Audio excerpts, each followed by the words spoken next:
So for me, yes, but they're more than that. Gonna go into some personal experience with therapy here. Recently, me and my therapist have been talking about levels of engagement and interest when it comes to hobbies and stuff. Most people have a hobby that they do to decompress.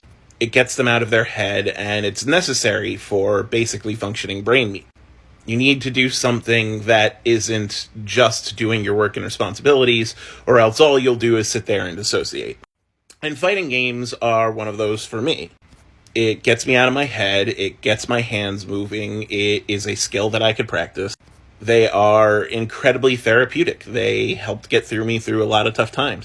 But we also went over another level of interest, a core interest, a special interest. This is something that's so important to someone, it's kind of part of their core being. And even though I am not the best at fighting games occupy that slot for me as well. This is an interest that if someone rejects it, it feels like they're rejecting you.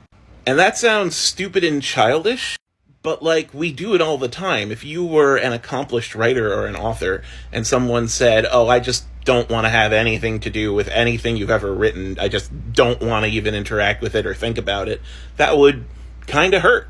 And it's not actually that strange of a thing to have. I used to beat myself up about it because I would feel horrible when my friends said they didn't want to experience fighting games with me. And I don't mean just not play. If people didn't want to play with me, that's one thing, but didn't want to watch, didn't want to learn about, didn't want to hang out while the rest of us were just playing. And I was really hard on myself. I was like, what the fuck is wrong with me that I care about fighting games this much? But it turns out that level of core interest, of special interest, is actually very common.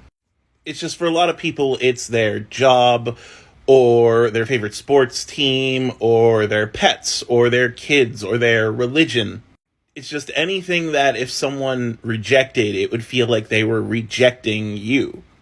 And I had a double dose of trauma because way back in 2012, not only did my friends reject playing fighting games with me, but a lot of them started complaining that I was growing distant from them as I found other players that did play fighting games.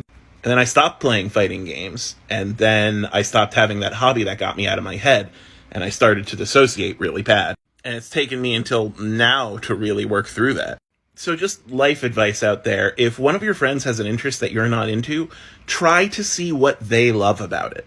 By engaging with them in it just a little bit because you're their friend, even if you don't like it, you can change their life. And you also never know when you're hurting someone if you reject one of their interests out of hand.